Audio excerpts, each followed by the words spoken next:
Hi, my name's John Pritchard, also known as Vinny. I'm a consultant for DNA Baits. We're in sunny East Yorkshire. We're actually at my own fishery here today, and I'm going to talk to you a little bit about the Secret 7 bait, the new S7 bait that DNA has just released. Now, everyone involved with DNA Baits will say the same thing about Secret 7. It's been a long time in the making.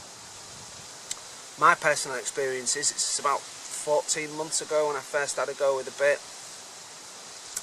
It's actually here. The original fish in here, as far as we're aware, never seen angler's bait before. They'd just been left, nobody came down here, nobody could get down here. Instantly getting pickups on it, you know, the fish was straight on it. There's clearly an attraction there that the fish wanted, and like I say, we was getting pickups straight away as soon as I used it. But my most memorable session on Secret 7 was down at Thorney Weir.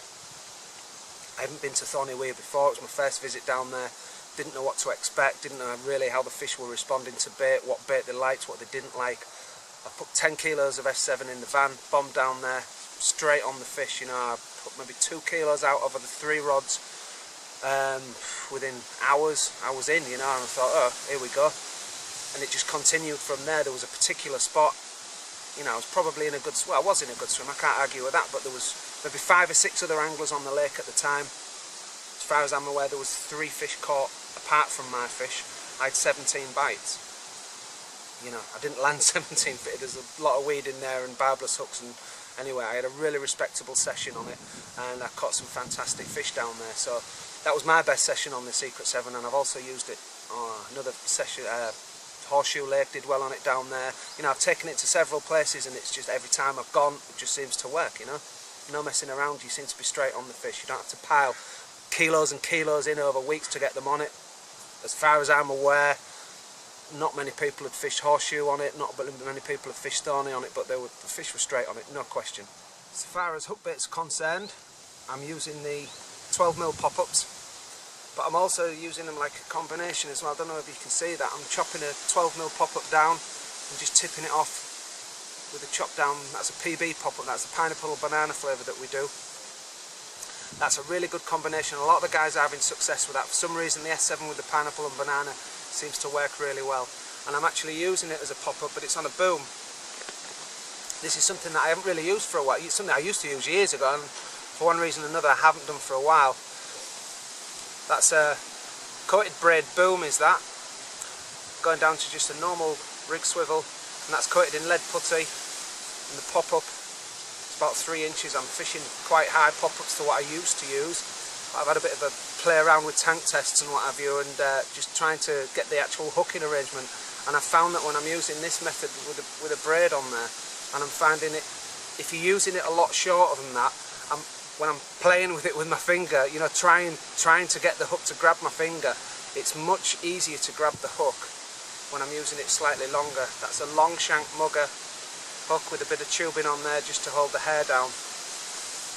So that's all I'm using. It's pretty basic, but without question the pineapple and banana coupled with the S7 is doing really well. I know a lot of the guys are doing well on that.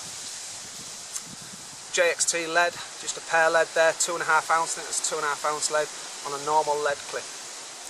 One thing I will say, I use a lot of PVA bags, and I'm going to show you in a minute how I attach my PVA bags. But if you're using bags and lead clips, what can happen is if you've got a bag round the hook there, which is how I do it, and you've got a lead clip there, what can happen as the rig and the bag hits the water, it's going to pull the lead free of the clip, and that happens a lot. You probably all had the same thing happen to you.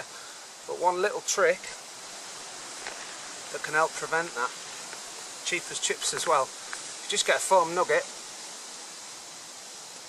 just lick one side of a foam nugget,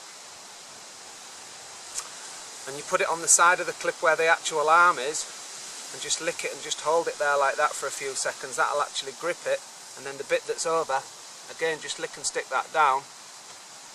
So you lock in the lead clip in. I've seen, the reason I'm saying this, I know a lot of people do this anyway, but I was at the BCAC recently, and I had a pickup, and it was a fish trailing a rig. Fortunately, I managed to get the rig in as well as mine, and when we got the rig out, it was a lead clip system similar to that, and I handed it to my friend, and my friend tried to release the lead from it, and he literally had to rive it like that to get the lead to release, which obviously that's no good.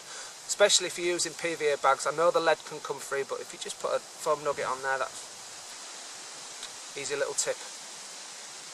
Going on to tubing, I haven't used lead core for a long time now. I think like in days gone by, lead core did give you an advantage. That's purely down to the quality of the tubing that was available. Nowadays this tubing sits on the bottom, it's really good tubing this, so I'm fully against lead core now, I suppose, if you want. Just a simple rig setup. I'll show you how I attach my PVA bags. Okay, so those people that have fished with me before will all tell you the same thing. I'm a massive fan of using PVA bags. Almost all my fishing is done using a bag of some description. Unless I'm fishing really long range or I'm fishing chod rigs or a couple of other things, 90% of my fishing is done by using one of these. Now we're using for two reasons. The first reason is obvious, I'm going to get a little pocket of bait around my hook bait, but the main reason is for tangles. If I use a bag, and I'll show you in a minute how I attach them, if I use a bag I'm much more confident that my hook link and my hair has not tangled. So these are micro bags, quite small PVA bags. I don't use huge ones, I only use a small pocket, and I fill them about a third full.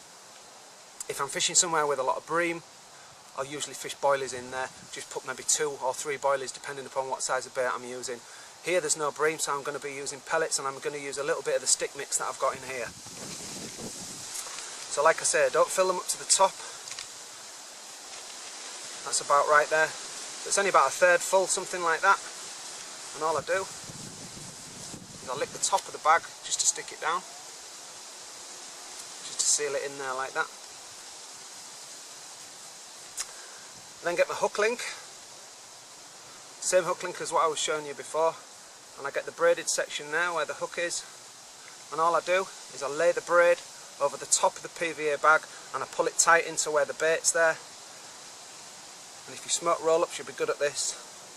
Just roll the PVA bag round and lick and stick what's left. Stick that down. Okay, and that leaves you a nice little PVA parcel, but it's free running, yeah, that running up and down the hook link there. And all I'm going to do, I'm going to be really careful that I'm not going to blunt my hook off, but I'm going to gently pull that back in. You see that?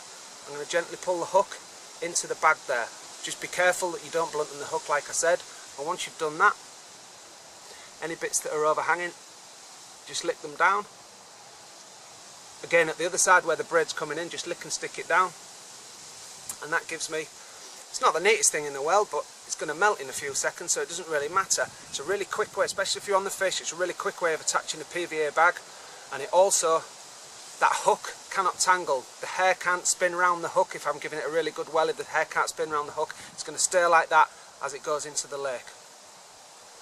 Also, when I'm fishing PVA bags, if I've cast it and I've stopped it and the lead hits the water, I can see. If something's gone wrong, I can see, because I want to see my bag land after. And if I see the bag land after, I know that as soon as the lead hits the bottom, I know that that's going to land perfect. So I've got a nice parcel of bait and it's not tangled. So that's how I attach my PVA bags.